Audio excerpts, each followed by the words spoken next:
रायगड महाराष्ट्रासह देश विदेशातील ताज्या बातम्या पाहण्यासाठी मॅक्स इंडिया लाईव्ह चॅनलला सबस्क्राईब करा आणि बेल आयकॉन दाबायला विसरू नका।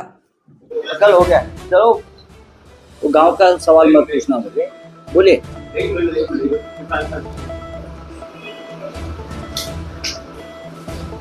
Okay sir.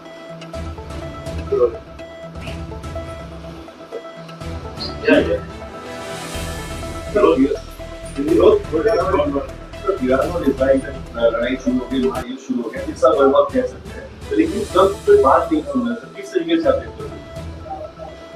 देखो, ये वर्ल्ड वॉर की सिचुएशन है। यूक्रेन रशिया का युद्ध चल रहा है, 3 साल हो गए। फिर इजराइल गाजा का चल रहा है, पैलेस्टाइन का अभी भी चल रहा है। फिर भारत पाकिस्तान शुरू हो गया, उसमें चाइना, टर्की, अजरबैजान भी शामिल हो गए। अब इजराइल और ईरान का एक ऐसा युद्ध चल रहा है, जब मैं चित्र देखता हूं तो डर भी लगता है, और लोग जो मर रहे हैं उनकी दया भी आ रही है। इजराइल और ईरान दोनों भी न्यूक्लियर स्टेट है। अमेरिका प्रेसिडेंट ट्रम्प अब ये युद्ध क्यों नहीं, ये वॉर क्यों नहीं रुकवा रही?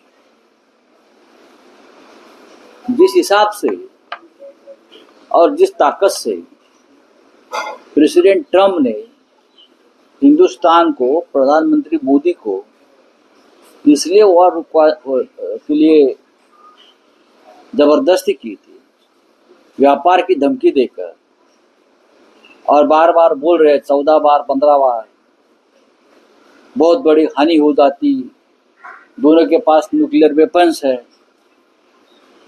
अभी इजराइल और ईरान के पास भी न्यूक्लियर वेपन्स है, और दोनों ने इस्तेमाल करना शुरू कर दिया है। और प्रेसिडेंट ट्रम्प की बात मानने को कोई तैयार नहीं, ना ईरान के प्रेसिडेंट मानने को तैयार, ना मिस्टर नेतन्याहू इजराइल के प्राइम मिनिस्टर। तो ये सवाल हमारे मन में उठता है, दोनों भी देश अपने स्वाभिमान के लिए लड़ रहे हैं, ऐसा उनका कहना है। तो हमारे यहाँ एक लड़ाई हमने टेररिज्म के खिलाफ छेड़ी थी, पाकिस्तान के खिलाफ, तो प्रेसिडेंट ट्रम्प ने हमारा ही वॉर क्यों रुकवा दिया? और हम प्रेसिडेंट ट्रम्प के दबाव में आकर पीछे क्यों हट गए? ईरान और इजराइल का वॉर रुकना चाहिए। जिस तरह से मनुष्य हानि हो रही है, जान माल का नुकसान हो रहा है, मानवता की दृष्टि से भी वॉर रुकना चाहिए। तो मोदी जी कहीं ना कहीं इलेक्शन में प्रचार कर रहे थे कि हमने वॉर रुकवा दिया, मोदी जी भी सिर्फ चुप्पी साधी हुए सर। अभी मोदी जी के बारे में मैं क्या कहूँ? मोदी जी का वॉर तो प्रेसिडेंट ट्रम्प ने रुकवाया, तो मोदी जी कहाँ से वॉर रुकवाए?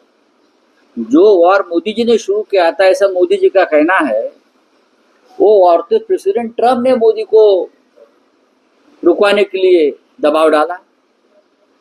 अब मोदी कनाडा गए हैं, साइप्रस गए हैं, और किसी और देश में चले गए हैं, ऑस्ट्रिया वगैरह कोई ऐसा कोई देश है, कोई क्रोशिया, वहां जाकर वो प्रवचन देंगे। सर, जो आमदार है उनको पैसे नहीं मिले, शरद पवार के जो आमदार है उनको पैसे नहीं दिए जा रहे, ये पूरा एक ऑपरेशन लोटस सिखा जाती है, उनकी पार्टी के लिए सत्य में जाना चाहिए। देखिए, पैसा नहीं मिल रहा है इसलिए क्या पार्टी छोड़ना है क्या? आपको लोगों ने चुन कर दिया है एक पार्टी के नाम पर, एक अलग चुनाव चिन्ह के नाम पर, एक विचारधारा के नाम पर। अब आपको पैसा नहीं मिल रहा है ज्यादा, तो आप पार्टी छोड़ेंगे? ये कौन सी निष्ठा है, कौन सी लॉयल्टी है? ये ठीक नहीं।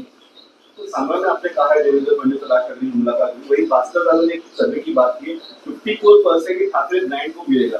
किस तरीके से सारी चीजों को आप देखते हो सर, ये मीटिंग को जो सर्वे है? छोड़ दीजिए, ऐसी मीटिंग होती रहती है। फडणवीस साहब को लगता है कि मैं मदारी हूँ खुद, और मैं सबको नचा सकता हूँ, ऐसा उनको लगता है। लेकिन आपके हाथ में सत्ता है, पावर है, बिल्डर्स लॉबी है, पैसा है भ्रष्टाचार का, इसलिए आप सबको नचा सकते हो। ये टेम्पररी फेज है। सर्वे है, इसका क्या कहना है सर? ज्यादा हो सकता है बड़ा बड़ा नंबर है TMC में। देखिए ठाकरे ब्रांड जो है मुंबई में और महाराष्ट्र में, उसको ना मोदी शाह खत्म कर सकते हैं ना देवेंद्र फडणवीस खत्म कर सकते हैं. सर मराठीमध्ये खरं तर सर्वे आलेले आणि त्याच्यात 54% ठाकरेंच्या शिवसेनेचं मतदान घेईल असे गणित कसं आहे नियोजन? 100% मुंबई आणि महाराष्ट्रामध्ये ठाकरे हा जो ब्रँड आहे तो अनबिटेबल आहे, अपराजित आहे, अजिंक्य आहे. राजकारण सोडून द्या, लोकांच्या मनात आजही बाळासाहेब ठाकरे आणि त्यांच्या कुटुंबाविषयी कमालीची श्रद्धा आहे, आदर आहे. कारण महाराष्ट्रासाठी आणि मराठी माणसासाठी ठाकरे कुटुंबाने जे केलेलं आहे, संघर्ष केलाय, त्याग केलाय, एक स्वाभिमानी महाराष्ट्राने मराठी माणूस घडवला, त्याची तुलना कोणाशी होऊ शकत नाही. मोदी, शहा, देवेंद्र फडणवीस यांनी किती मोठी बिल्डरांची लॉबी आणि पैशाचे डोंगर उभे केले तरी या ब्रँडशी तुलना करू शकत नाही. आणि सत्य आहे, विधानसभा निवडणूक आपण लांड्या लबाड्या करून जिंकलात. महानगरपालिकेच्या दृष्टीनं आपण तीच तयारी करतात, पण यावेळेला जनता अत्यंत सावध आहे. तर हा ब्रँड आगामी पालिकेच्या निवडणुकीत एकटाच असेल का? कारण की पाहू ना आपण आता, तुम्हाला येणारा काळ दाखवून देईल काय करायचं आहे. सर, गेली 5 वर्ष म्हटलं आहे की ठाकरे आणि शिवसेना पक्षात आणि तसं पक्षामध्ये काही दिसत नाही, अंधारमय आहे आणि त्यांचे पक्षाचे